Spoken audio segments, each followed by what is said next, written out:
Hello, xin chào 500 anh em. Chào mừng anh em đã quay trở lại với channel của tôi.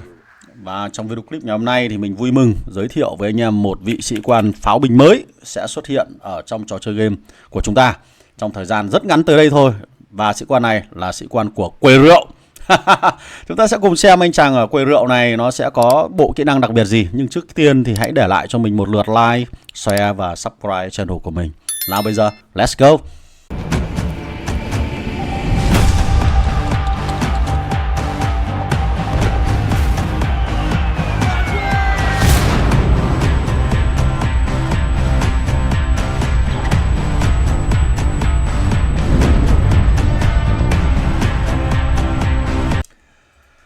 Ok, và cái vị sĩ quan của chúng ta sẽ có trong thời gian gần tới đây thôi. Anh chàng này là một trong số những sĩ quan pháo binh sẽ xuất hiện ở trong quầy rượu nha các bạn nhá.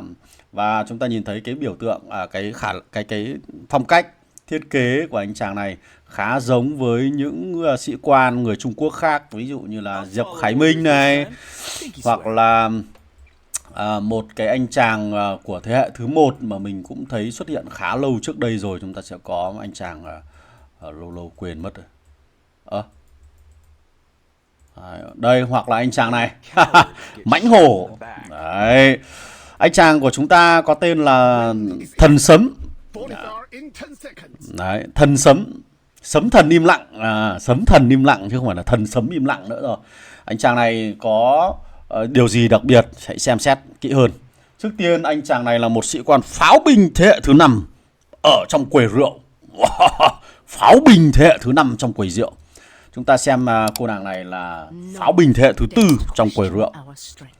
Cô nàng tiếp theo là đây, thế hệ thứ 4 cũng ở trong quầy rượu.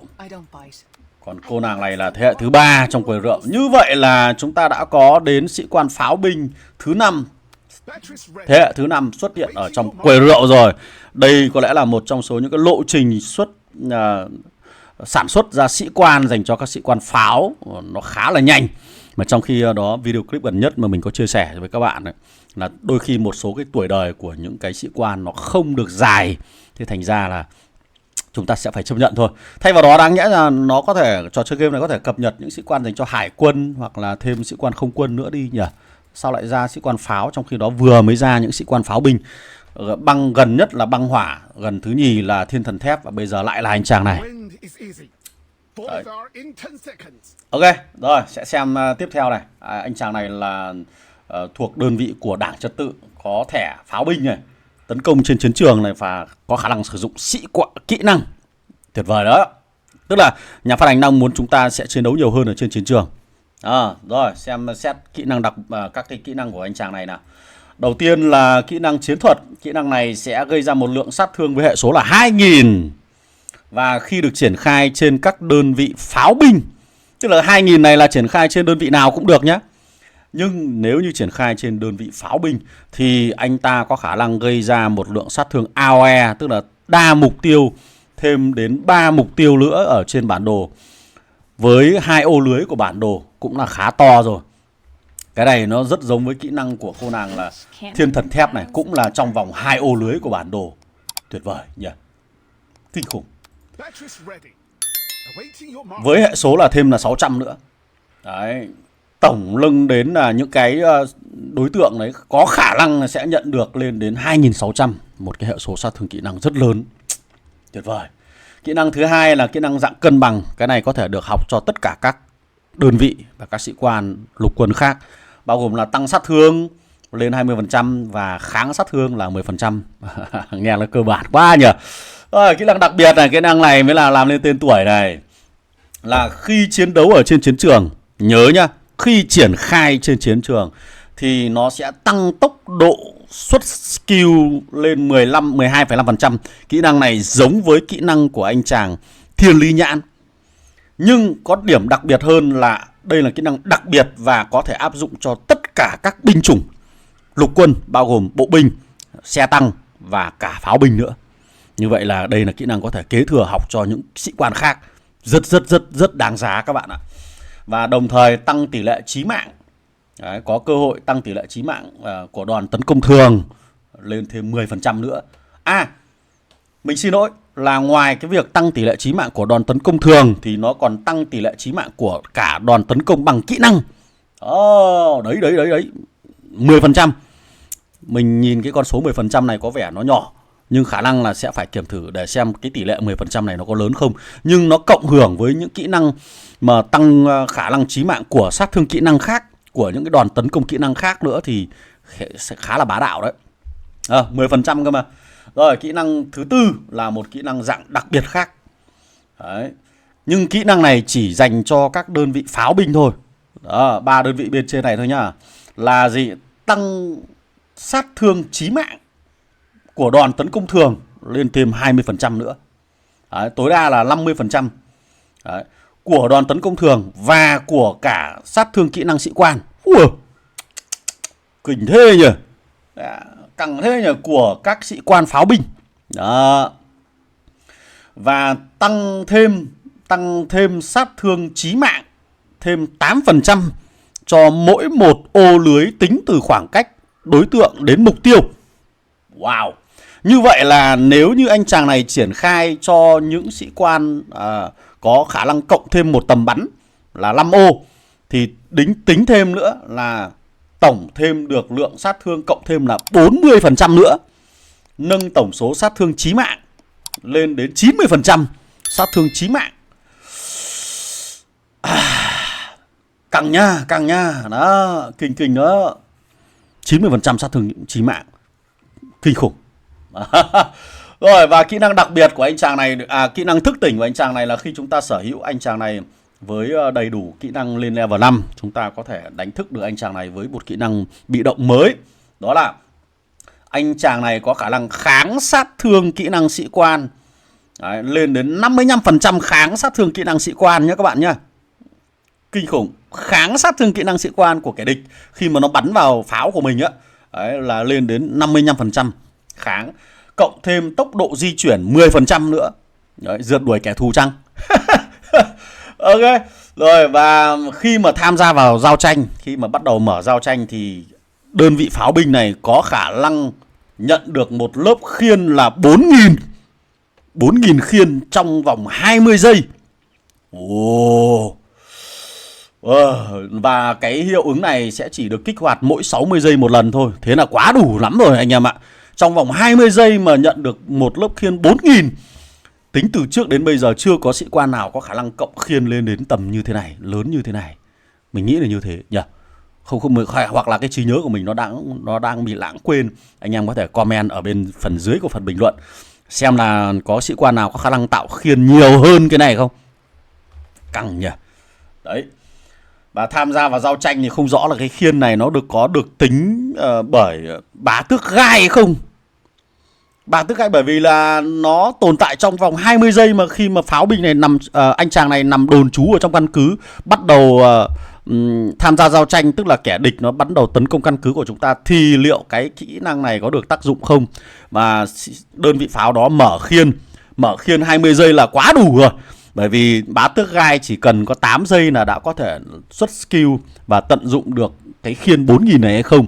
Có lẽ là chúng ta sẽ phải kiểm thử.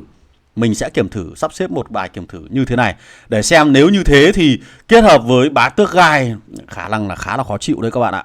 Đấy, khiên nó ban đầu chắc là to nhưng cũng không kỳ vọng nhiều lắm. Rồi, đánh giá tổng quan về anh chàng này thì đối với những người chơi pháo và những boss mà có khả năng đánh thức được anh chàng này ngay trong tháng thứ 2 mà anh chàng này xuất hiện thì có lẽ là rất là bá đạo.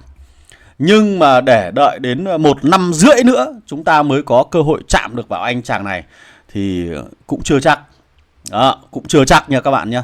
Nhưng mà nó vẫn còn có thể chơi được đến tầm khoảng độ 2 năm hoặc là 2 năm rưỡi nữa kể từ khi anh chàng này xuất hiện. Nó giống như với cô nàng tóc đỏ đấy. Thế thì ở đây chúng ta bắt đầu thấy là sự so sánh giữa anh chàng này và cô nàng tóc đỏ. Các bạn sẽ chọn ai? Bởi vì anh chàng này không có kỹ năng cộng một tầm bắn cho đơn vị pháo binh, cho nên nó sẽ không được xếp chung mâm với nữ thần tự do hoặc là cô nàng hắc quản gia được. Đấy, no one, không thể xếp chung mâm được. Cho nên là nếu như mà để dự đoán rằng anh chàng này có bị out meta không thì chắc chắn là có luôn. Mình khẳng định như vậy.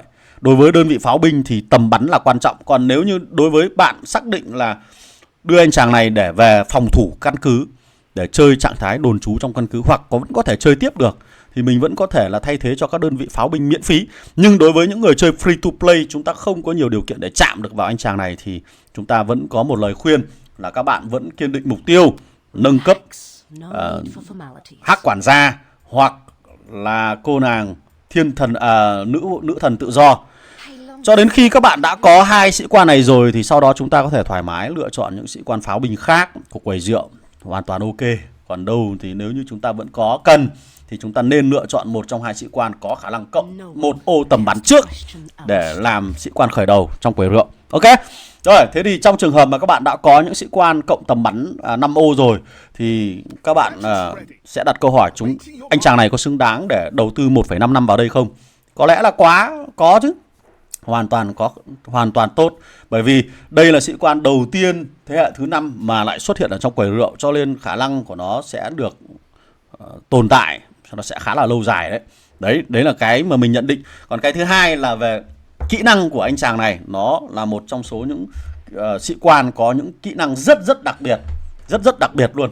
Và chúng ta có thể học được những kỹ năng này cho các sĩ quan khác học tập, mà thay vì thì chúng ta có thể thức tỉnh, bởi vì để thức tỉnh được nó sẽ phải rất tốn kém, đúng không? Nhưng mà nếu như mình không thức tỉnh thì mình sẽ học những kỹ năng nào? Ở đây mình khuyến nghị các bạn có thể học được cái kỹ năng này. Đây là kỹ năng cực kỳ quan trọng và cực kỳ đáng giá luôn. Cái kỹ năng này các bạn có thể học cho bất kể tướng nào cứ xuất hiện đánh nhau ngoài chiến trường là đều có thể học được, và rất giá trị luôn, bởi vì nó giảm cho chúng ta 1 giây xuất skill. Và rất nhiều người sau khi xem xong cái video clip này có thể xuất hiện trong đầu ngay cái cặp chơi là học tập kỹ năng này, sau đó đi kèm với lãng khách tương lai và thiên lý nhãn, thì cái khả năng xuất skill nó sẽ rất nhanh, nó sẽ rất nhanh. Mình nghĩ là nó sẽ rơi vào cỡ khoảng độ 5 giây. 5 giây tung ra một đợt kỹ năng sĩ quan thì nó khá là bá đạo các bạn ạ. Chưa kể là nó còn có khả năng tăng cường cái tỷ lệ chí mạng của đòn tấn công thường và đòn tấn công kỹ năng. Tức là trong cái quá trình mà các bạn tấn công bằng đòn kỹ năng, nó có khả năng được chí mạng lên, và một khi chí mạng nó sẽ nhân thêm 150% sát thương nữa. Kinh đấy, không phải đơn giản đâu. Cái kỹ năng của anh chàng đấy có thể bắt cặp đi kèm với cái cô nàng là hắc quản gia này. Và mình nghĩ rằng là trò chơi game nó sẽ khuyến nghị anh chàng thần sấm của chúng ta sẽ đi kèm với hắc quản gia là một trong số những cặp bài rất tuyệt vời, cộng hưởng kỹ năng rất tốt đấy kỹ năng này. Đó, tăng tỷ lệ chí mạng của kỹ năng sĩ quan lên 50%, mà cộng thêm 10% của anh chàng thần sấm kia thành 60% rồi. Đấy, và khi cứ xảy ra tình trạng chí mạng bằng kỹ năng, nó sẽ lại cộng thêm một cái hệ số này nữa. Tuyệt vời đấy, không phải đơn giản đâu. Mà đặc biệt cô nàng này lại cộng một tấm bắn để khắc chế, để giảm được cái nhược điểm của anh chàng kia đi. Đó, bắt cặp khá là tuyệt vời rồi. Và như thế này thì mình có thể hình dung là cái cặp đôi này nó sẽ tấn công vào những đơn vị xe tăng hạng siêu nặng, rất thấm đấy các bạn ạ. Điểm trừ duy nhất của anh chàng này có lẽ là đến từ cái kỹ năng này. Kỹ năng này mình đánh giá nó khá là đơn giản, một cái là tăng sát thương, mà kháng sát thương nó khá là bình thường thôi, không có gì nhiều, cho nên là chúng ta hoàn toàn có thể đầu tư vào kỹ năng này trước. Đó, rất tuyệt vời. Sau đó đến cái kỹ năng này. Đấy, kỹ năng này cũng là một cái kỹ năng tuyệt vời nữa.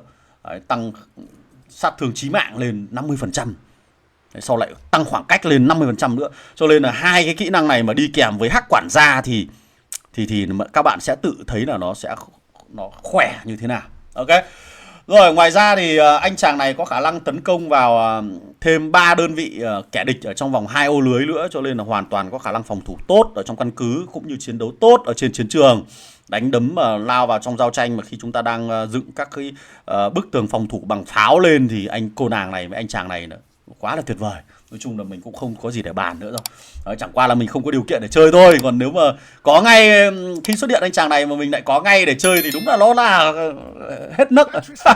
Đó là hết nước chấm. Rồi, về mặt kiểm thử thì có lẽ là sẽ phải hẹn gặp lại các bạn ở trong các video clip liên quan đến kiểm thử kỹ năng của anh chàng này, xem là nó sẽ hoạt động như thế nào và nó hiệu quả ra làm sao khi chiến đấu ở trên chiến trường. Nhưng dù sao thì anh chàng này là một sĩ quan thế hệ thứ 5 và xuất hiện trong quầy rượu, cho nên sức mạnh của nó là sẽ là không bàn cãi, và khả năng ao meta của anh chàng này cũng sẽ khá là khó, vì chúng ta sẽ cần phải có thêm thời gian, trừ phi là nhà phát hành sẽ tung ra những cái kỹ năng, những cái sĩ quan miễn phí khác có bộ kỹ năng tương đồng, thì chúng ta lúc đấy sẽ tính sau. Ok rồi, còn bây giờ có lẽ là chào tạm biệt và hẹn gặp lại các bạn ở trong các video clip lần sau, và đừng quên để lại like, share, subscribe channel của mình đi. Ui rồi xem mãi rồi.